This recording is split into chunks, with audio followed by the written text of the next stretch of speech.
Welcome, everyone. I'm here today with Elaine Parr from IBM for a very insightful conversation powered by thought-provoking questions inside this box. I'm really pleased to be here. I kind of feel like I'm in the Philip Morris Swiss chalet with our fire in the background here. So I'm very excited. Let's see what the box brings us. You start? Okay, right. Okay, so the question is, what separates brands who are truly anticipating consumer expectations from those who are just reacting?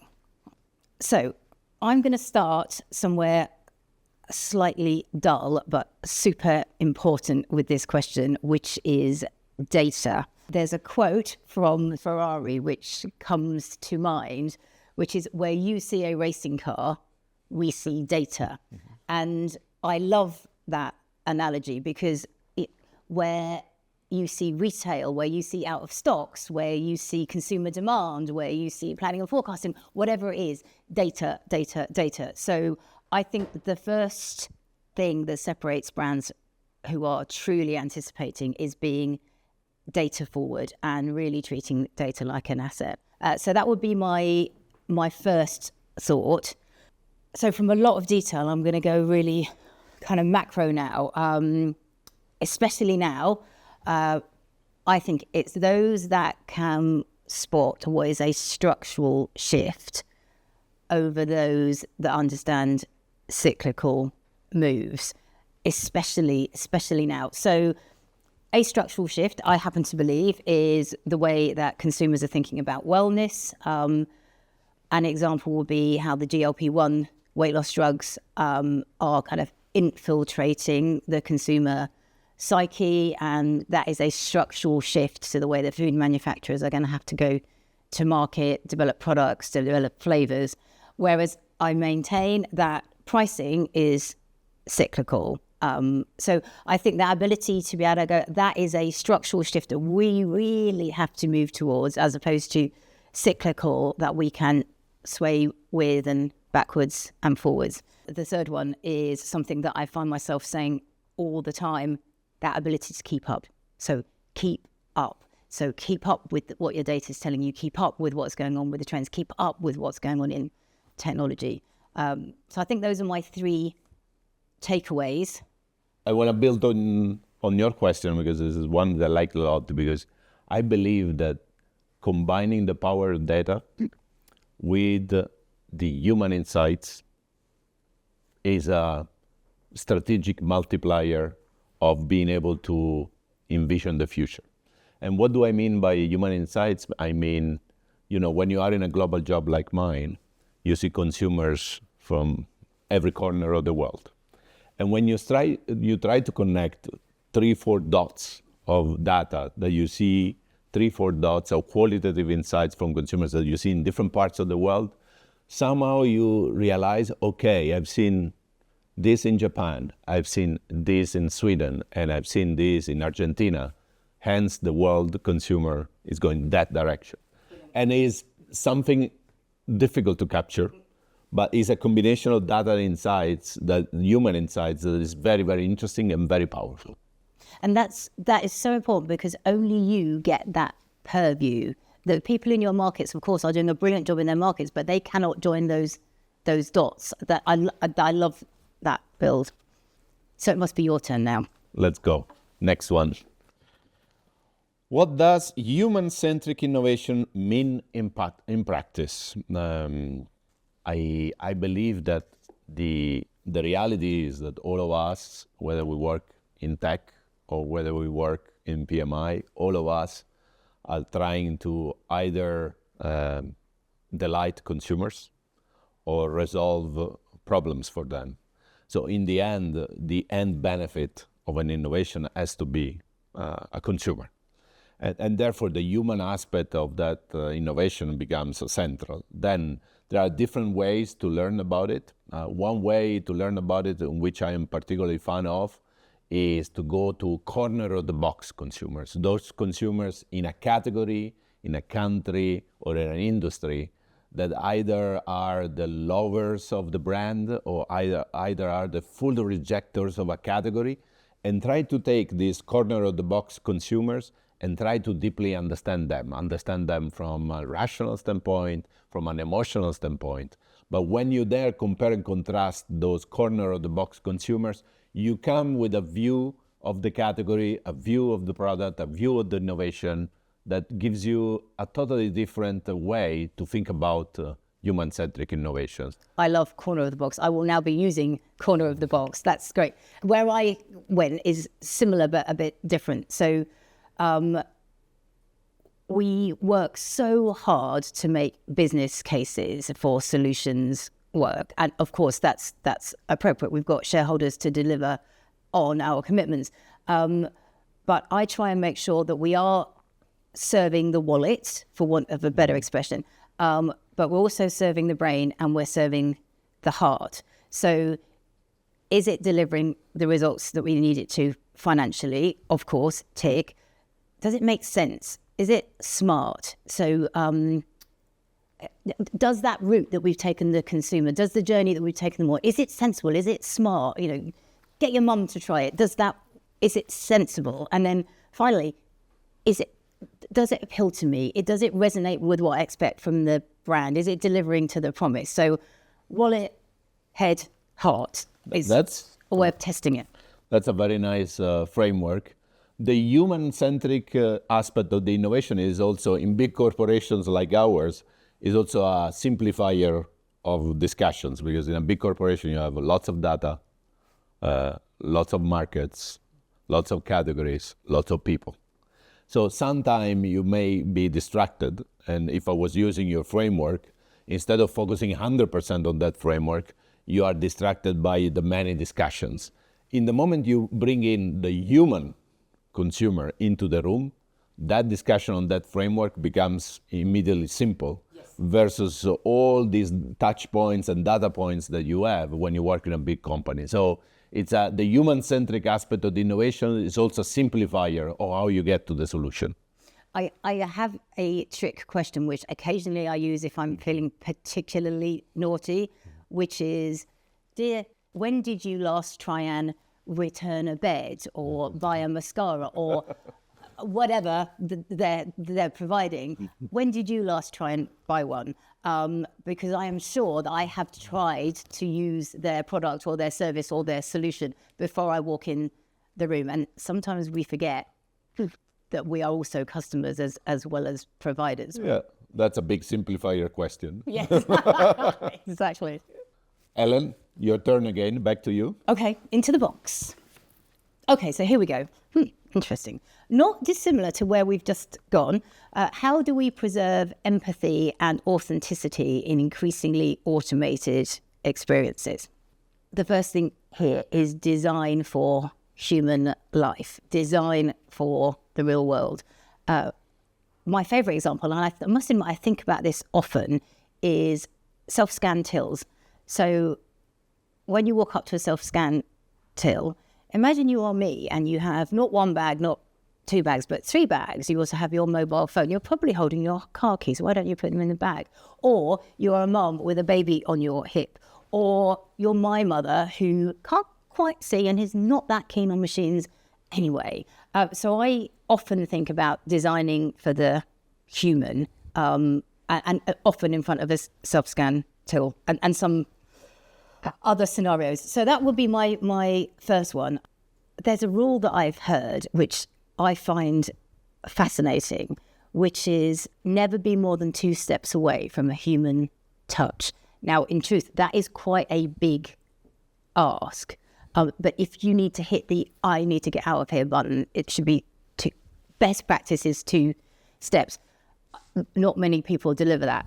I think designing for real life and then remembering that humans at some stage may need to interact with another human. The final one, and we've talked about this a lot recently, is bias, and not removing bias, but understanding and making account of bias. Bias exists. There is such a thing as good bias, but also allowing for bias. So yeah, 3 things: design for human life, allow humans to get to humans, and then consider bias the whole way through. To me, an interesting way to reflect on that is to think that many of the automated solutions that we provide today to consumers are not intuitive. Okay, hence you can get to empathy and genuine solutions only when you designed, from a technical standpoint, an intuitive solution that really works. So you see it immediately. You see immediately when you are designing a product, the first time you give it in the hands of consumers, you immediately understand whether the technology, the interaction is intuitive or not. That element of being intuitive makes it natural for the consumer to interact, and then leaves the space for the brand, for the product to talk with empathy, to talk with a genuine understanding of the consumers. But the fact that the solution that we provide to consumers is intuitive, that is an enabler of everything else. In the moment the solution is not intuitive, you're already one step back. You're trying to guide them. You are trying to explain to them. And guide them and explain to them is already a sign that maybe the experience hasn't been designed in a way that is intuitive enough. So you've just got me going in a different direction, which is around designing empathy for employees as well, and kind of enterprise tech. So giving the best jobs to the best humans. So reconciliation, looking back on the data, analysis, give that to the robot and let the human really focus on the fun, important, strategic stuff, which is financial planning, not the analysis, if that makes sense. That's a very future-looking topic for the next round. Maybe we get the CFO in. Right, your turn. My turn. What trends are emerging that could reshape consumer behavior in the near future? Listen, my personal view is that in a world that is becoming more and more connected, in a world that is becoming more and more complex, where a human sees many things coming at him or her, the power of simplicity is going to be a big divider between the winners and the losers. So why do I see that? Why do I say that? Because many times in business you get into discussions in all the possibilities, all the things, all the applications, all the tools that you can make available to a human. But then when you deeply inside of you ask yourself the question, which are the things that the human would really need and appreciate? And it comes down to a few things that have the power to simplify a category, simplify a task, simplify a day, simplify a routine, simplify everything that is touching the consumer. You get to a reaction that is like, oh, wow, in a world that wants more, actually, this thing that is simple is having a great recognition from consumers. And I say that because when you look at all the official trends, it's all about more and abundance and repetitions and connections. But when you sit down with a consumer and you have a reflection on the life of the consumers, there is value into things that are simple, things that are intuitive. And that is almost counter what the official trend is. That's my personal reflection. So you got me going there. So first of all, 92% of us want frictionless experiences from our brands, from the organizations that we interact with. 92% of us, which always makes me laugh because I really wonder what the other 8% are wanting, but I will ask them. But then only 25% of us say we get that and that we're satisfied with the experience. So that was the first thing I thought of. And then I was laughing to myself because I was listening to you and thinking about the airline carrier that brought me here and the airline carrier that is taking me away from here. And one of them surprised me with a gloriously simple, frictionless, proactive experience. And the other one that's taking me home, and I will not mention it, does not do that in any way. It's continually asking me questions before I can get to my boarding pass. So I heard you, the stats back you up, and then my personal experience getting here and leaving also backs it up. Your turn again? Okay, this one. So how are consumer expectations evolving in response to rapid technology innovation? Now, I'm not sure if this is a phrase that I've coined, but I'm going to own it for now. Techspectation. So techspectation is something that we talk about from a consumer perspective. Oh, that's your trademark. I never heard it before. Oh, good. Excellent. This is good. So techspectation is, there's lots of misnomers around how consumers are thinking about technology and their view on technology. Consumers want good tech. That's what they want. They don't want bad tech. They want tech that is authentic, that is trusted, that is transparent, that is authentic to the brand. They want good tech. They also want personalization. 67% of us expect and want personalization, but around about the same amount get properly frustrated with bad personalization. So I think techspectation from a consumer perspective, regardless, by the way, of gender, of generation, I think is super important. But that techspectation then flips because consumers of our brands are also employees of our organizations. And so increasingly as employees, we have techspectations on our employee brands and on organizations like IBM, like Philip Morris, and being able to deliver to the employee expectations in an enterprise tech perspective, which is obviously very different from consumer tech, although related, is super important. So I think it's around about 2/3 of employees say that the tools and the tech would be one of the reasons why they would change companies. So I do like that question. Techspectation. I like the fact that you put together the consumer and the employees vis-a-vis the expectations, because in the end, they're all humans. We are all humans. And I think that a big trait of a company that is consumer-centric is to be also employee-centric, because it communicates an aspect of humanity, empathy, genuinity, that is a big dividing factor, both for consumers and for employees, because all of us, whether we are an employee or a consumer, depending on the occasion, we benefit of that human traits that are more on the empathy side, more on the understanding and genuine interaction. And somehow the tech part of it not always gets us there. Exactly. And a tech that can do that is a big differentiator versus anything else. Brilliant. Right, your turn. Ale, I go to the next one. Where do you see your individual leadership role in creating a culture of human-centric innovation? This one, I like it. I can see you're purring. Human-centric innovation and my role is almost in the description of my job title.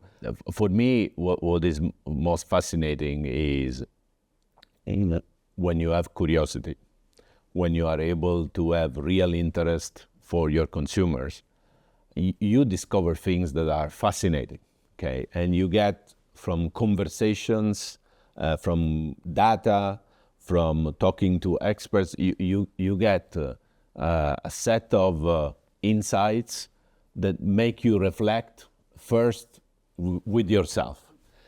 And then the power of having a conversation with your team, a conversation with your colleagues. And usually, in my view, this conversation, they start in a diverging phase. The diverging phase is fascinating because the diverging phase is a world of possibilities. And then there has to be a converging phase. And in that converging phase, when you go from the world of possibilities to actually what you're going to do, in that converging phase is when the human-centric kicks in, because in that converging phase, after having done all this discussion, you need to get back to that consumer, that human that you are trying to delight, you're trying to satisfy. And that's the moment in which you say, wow, if I bring in the consumer in this discussion, this diverging phase going to converging, it becomes much easier. And that's a very interesting way to look at it, because sometimes in big discussions, you get sold on an idea yourself, and then you rethink it when you have that gate that is, will this make a difference for that consumers in his life and her life today? I'm not sure if I'm allowed to comment on leadership here, but I'm going to take that chance. There's something very striking, I think, about leadership and how you're talking about leading into the future here. And I think it's because you know what transformation really is. From my perspective, I, as a leader, especially now, bearing in mind that our employees are consumers and vice versa, I am trying to watch my language and be considerate about how I say things. So there is a horrible expression which is use bots instead of buts. And so that is about how do you replace humans with robots. That is horrible language. Horrible language. That is not humanistic, that's not people-centric, that's terrible. But actually it's a kind of convenient, kind of funny shorthand that I have erased from my vocabulary. So thinking hard about how I use my language and the stories that I tell to set the tone, especially now, is for me super important. And I would add to that, that I believe is very much true, and I would add to that, you know, when you're trying to drive change, you're trying to do a big transformation, it's very, very easy to think that to go from A to B, you're going to get a straight line and bring everybody there.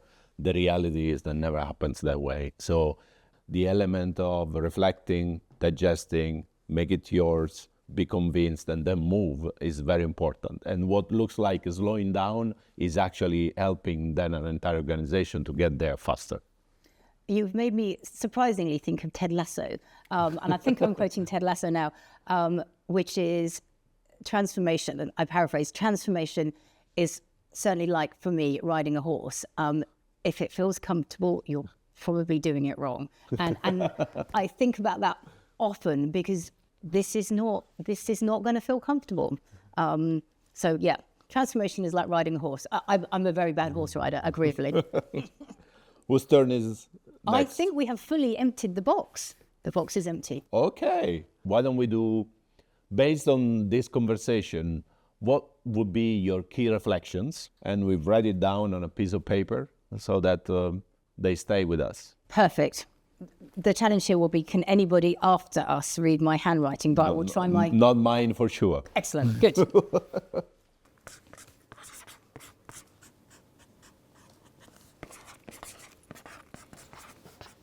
Done? I'm good. You go first? Yes. Okay. So I went with Techspectation, as you might have Techspected. Yes. So, and I've said that consumers expect, in fact, demand good tech, and so do employees. Fantastic. I went for the tech revolution we are living now requires a leadership momentum from leaders. Perfect. Thank you, Elaine, for joining us. It's been a real pleasure. Great discussion. We always appreciate your thinking out of the box. I've really enjoyed it. Honestly, super good fun. The best way to finish my day. Oh, we will go for a fondue now. Oh, of course.